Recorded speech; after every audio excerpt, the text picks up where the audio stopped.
Greetings, YouTube.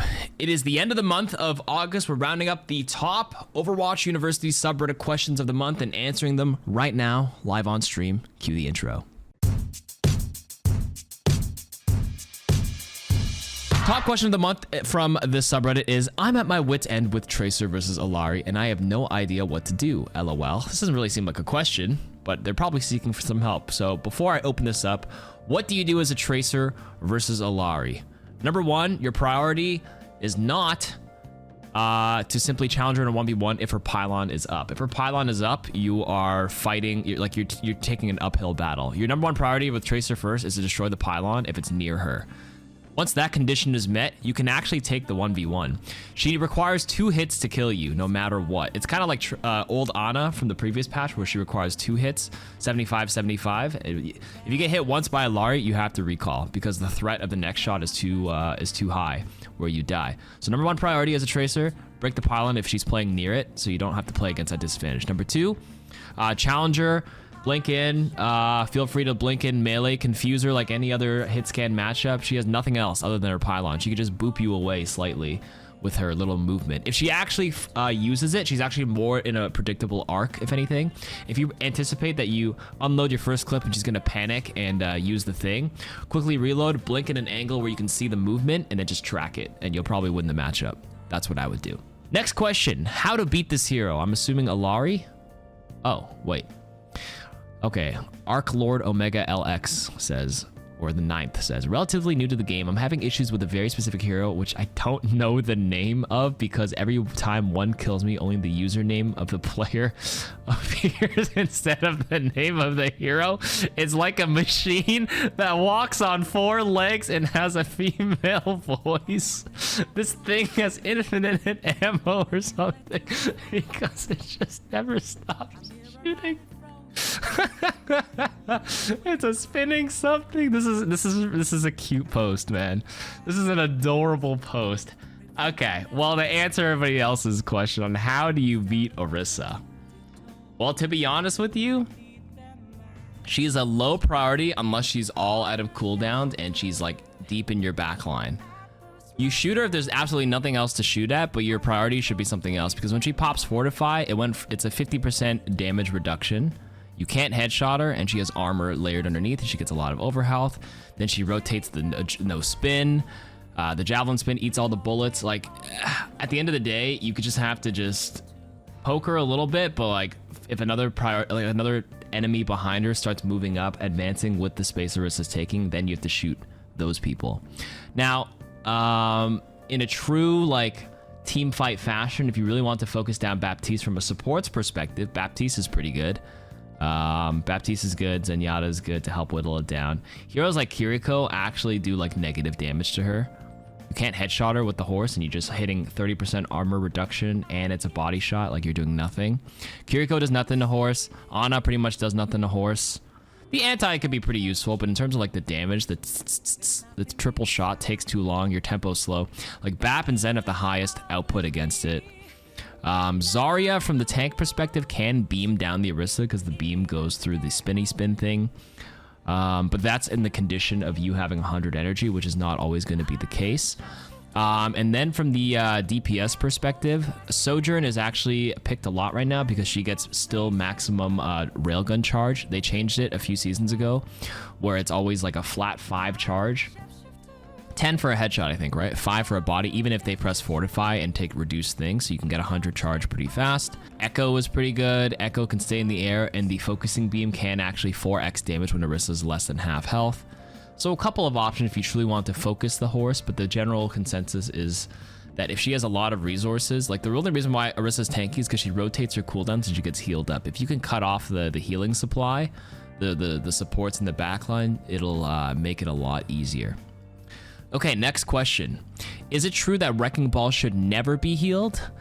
My answer to this would be that the word never and always, like the absolutes, should never be used in Overwatch. I used it in the context outside of Overwatch to answer your question, but don't use the words never and always.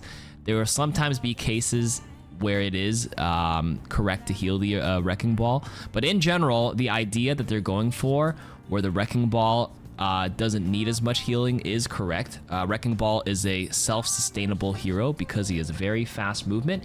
He can roll towards health packs.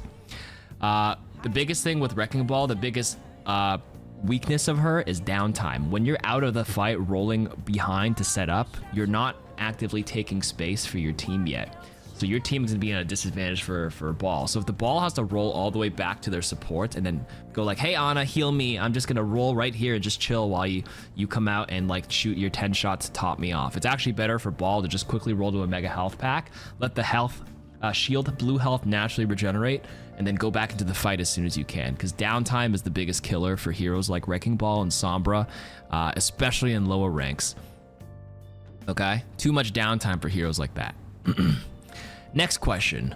Why don't you personally like Moira? Well, for me personally, I actually don't mind Moira as much as people think. I don't mind her. I actually think Moira is pretty good, all things considered, for in a solo queue. For a pure team composition, like Moira Lucio is fantastic. I have the only thing that, well, I guess I don't personally mind having Moira on my team, but I don't personally like playing Moira simply because I find her kit a bit too boring for my playstyle. I like the Zenyatas, the Kirikos, Ana, Bap, Illari. I play those 5 supports. I just like engaging aim-intensive supports. Moira, let's face it, isn't really an aim-intensive support at all. The biggest skill representation you can have on Moira is maybe the fade jump. You can get a little creative with that and your decision making on what to do and where to position. That's the biggest factor on being a good or bad Moira. It's not necessarily the mechanical aspect.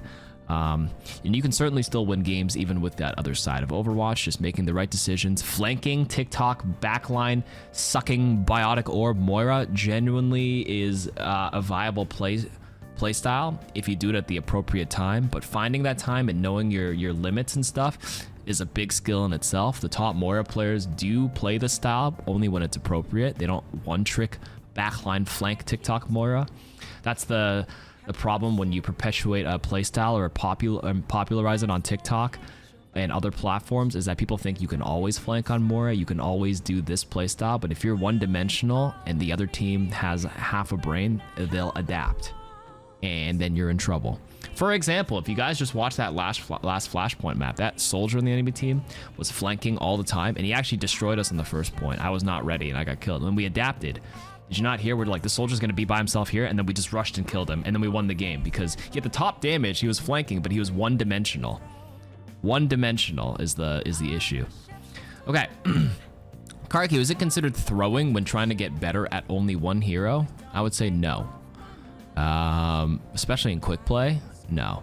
And honestly, even in ranked, I wouldn't say it's throwing at all when you're just trying to play one hero. You like one hero and you're just playing competitive mode. This is a bit of a contentious topic because if you're true one-tricking, people will be like, yeah, you're throwing because you're forcing it in every bad situation. This is a game that's made for switching. It's not a reportable offense. You just won't be liked very much if you're playing like a terrible matchup. Like true counters, I don't believe true counters exist in this game because it's a team game. Even if your hero is unfavorable in a lot of matchups, you're one hero in every situation. At the end of the day, it's maybe like a 40. Like you can probably still win 4 out of 10 times. 40% win rate is not good, by the way, in this game, right? You should be close to 50, like over like thousands of games. Like if you're still winning 40% of the games, even in bad times, you know, you'll be all right. I don't think it's throwing personally. But the offset you sacrifice is the learning experience from not switching. True. Is it bad if I don't switch to what the team needs in QP because I want to practice with a certain character? No, it's a quick play. Who gives a shit? Ranked, kind of to go off the last question, might be a bit of a different situation. When ranked and competitive play is supposed to be like a more even playing field if the matchmaker is working correctly, and you would actually learn a lot by switching to what's appropriate and not. That's like high level Overwatch League. For the most part, teams rehearse many different compositions, different heroes. Having that flexibility is a nice skill in this game, I will say. My friend likes Sombra but is hilariously bad. How can I help? Tell him to minimize downtime. If he's hilariously bad, why?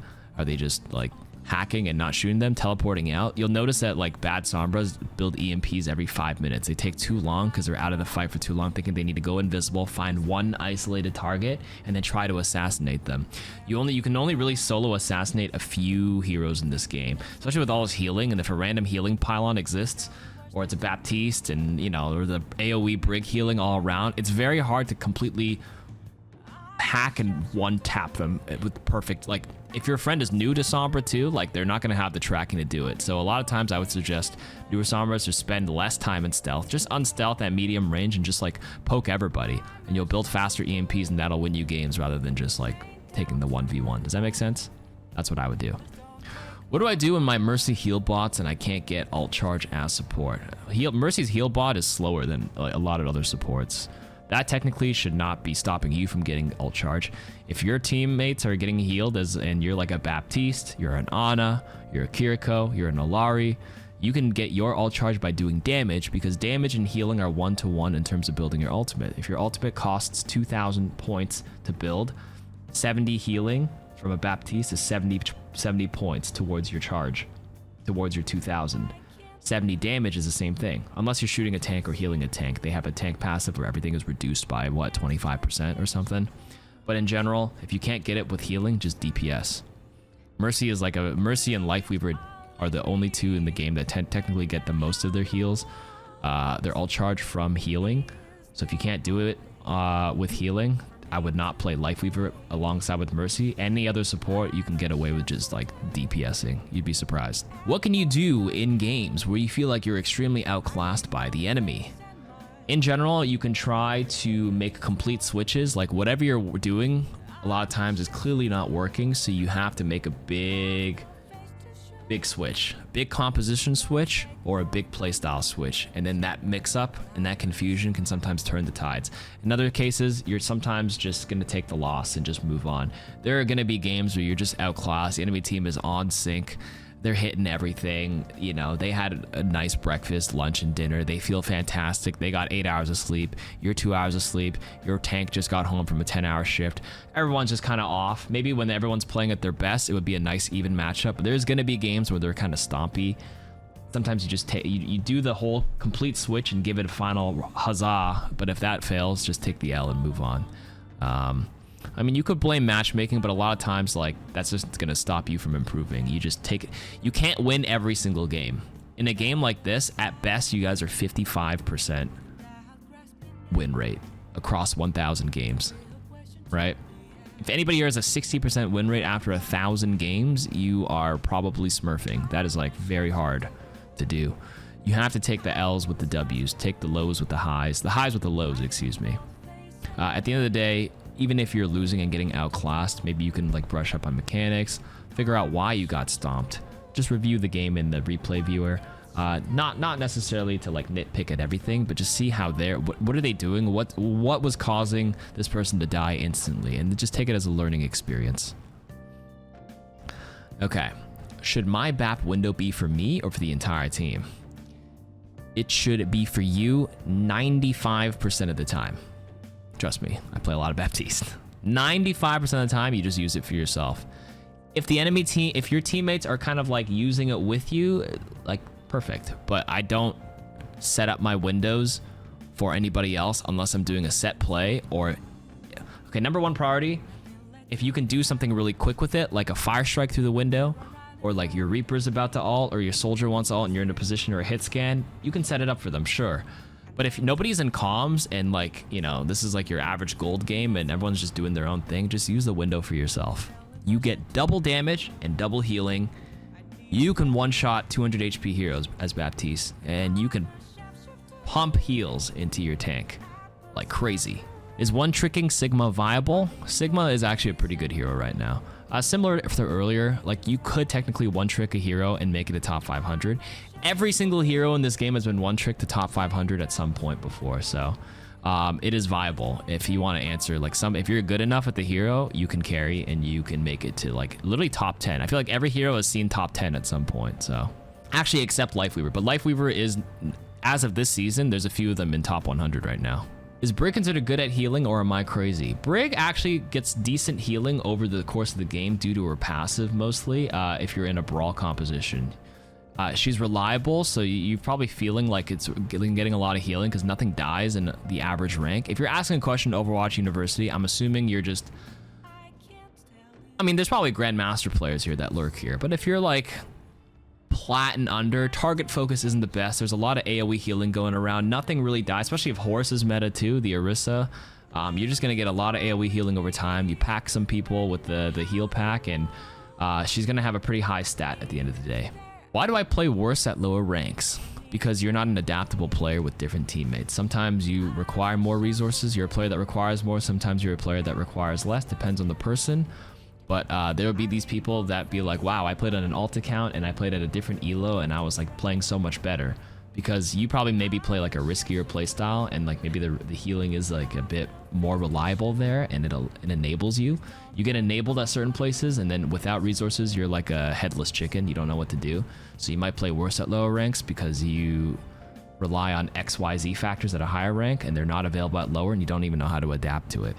So even regardless of that, you might ride some win streaks and lose streaks, and you'll find yourself back at that rank, and it's up to you to make that adjustment to your playstyle. I am going to rapid fire answer the next 5 and call it a day for these questions. Hopefully you guys are enjoying it. I haven't done these live in a long time. Hopefully people listening are, you know, picking up a little bit. Why do Mercy players flick their screen towards the sky when flying upwards? I actually think it actually improves the super jump tech for Mercy right now. If I'm not mistaken, when you look towards the sky, when you use your super jump, when you do the guardian angel and you crouch, it actually changes and gives you a different angle.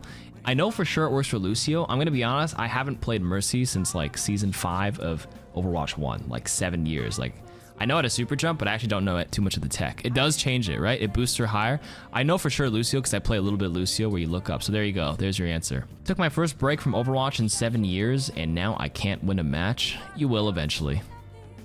It's literally like statistically so unlikely for you to lose 50 games in a row. You haven't played 50 matches yet.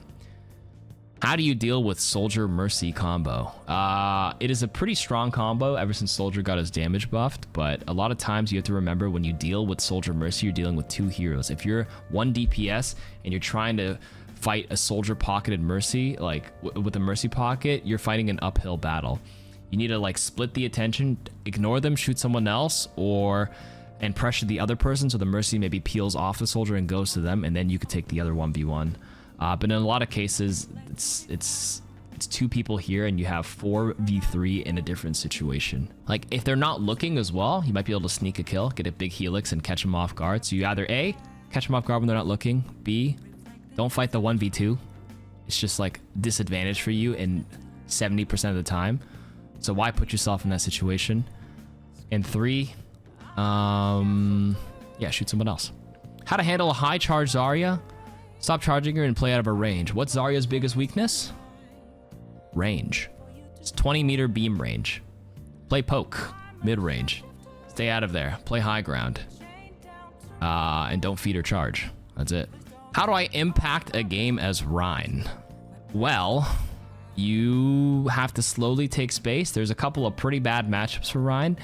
Orisa and Ram make it pretty hard for you to play Rein. Same with Discord Orb. Same with Maywall.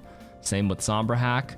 A lot of times, simply existing and standing in a spot is all you can do until you're at a place where you can just swing freely and do all the damage, like you said.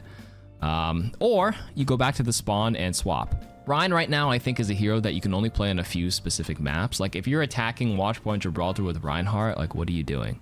Rein is limited to close range brawl, so he's very limited to a lot of the control maps right now, and even like the new flashpoints, like small control areas where they're all centralized in one point. But when you're playing like attacking Gibraltar, like I just mentioned, everyone's starting on the high ground, and you're just sitting there like, well, fuck. You know what I mean? You need like a Symmetra to enable you and teleport you in to get close, or else you're just screwed. You have to figure out where and when you can impact the game as Rein. Does Transcendence counter Ram ult? When I tested the Mythbuster like 6 months or 8 months ago when Ram first came out, Ramattra's ultimate doesn't actually continue the timer when it's ticking off the Transcendence. You know how like with Ramattra when he's ulting, every person that's tethered to his ultimate will like slow down the timer of his ult. Transcendence doesn't do that. So in general, yes, Transcendence does. It also mitigates all the damage from it. So I would say it does counter it in 2 ways. Should I stop expecting my teammates to make use of my Sombra hacks? Just have no expectations when you play any hero in this game for your teammates, and trust me, life will get a lot better, especially if you're solo queuing. If they do follow up, fantastic. If not, don't get salty about it. Adjust your playstyle, because you can't expect them to always follow up and do everything that you want them to do in perfect synergy and perfect harmony. That's just never going to happen, and just have no expectations for that aspect, and you make the adjustment. That's a real answer. You play selfishly. If you hack them, you focus them where you can. If you have a Winston or a Tracer, you can ping, and if you're not in voice comms, you can 3-2-1 ping, or you can say it verbally if you want to. And then if Tracer can follow up with your Sombra hack, or your ball can slam, or your Doom can jump, or Winston can jump at the same time, great. If not, just whittle them down, make your presence felt, and then TP out when you're in trouble. Remember, always put yourself in the shoes of the enemy. If I'm playing a support and this Sombra is so annoying, she's not converting a kill, but she's always hacking me and just like blasting me on the side. And I'm just like, as an Ana, I'm like, dude, I have to keep turning around for her. You make your presence felt. You have to have less downtime on Sombra, continue pressuring and peeling and hacking the backline and annoying them. That goes a long way. And don't, like, if no one follows up, it does its job. Remember, like, think about it from the other perspective. Everybody here hates it when Sombra hacks and annoys them, even if nobody else follows up. Think about it that way. Absolutely, it's still you still have a lot of presence by doing that. Last question: how do you deal with being held at spawn? You have like an invulnerability bubble inside. Use the natural cover and the instant healing. Play one-shot heroes, Bastion, anything like that to quickly convert one kill. Once you kill one, you can make your way out of spawn. The most common spawn camps in top 500 are probably Havana first. That's the first thing I can think of. First one that came to mind when I'm attacking Havana, people play so close. You either play the Bastion up close, you play a Widow to get a pick, or you play a Flyer and you try to get on a flank or an off angle, or a Tracer if you can blink and escape the trap. Then you start poking them from an off angle, and then the other people who are spawn trapping you inside have to turn around and deal with you. So Pharah Mercy is actually pretty good as well to like get out, or Echo Mercy as well. And that's it for the Overwatch University questions of August. Let me know what you guys think in the comments. Peace.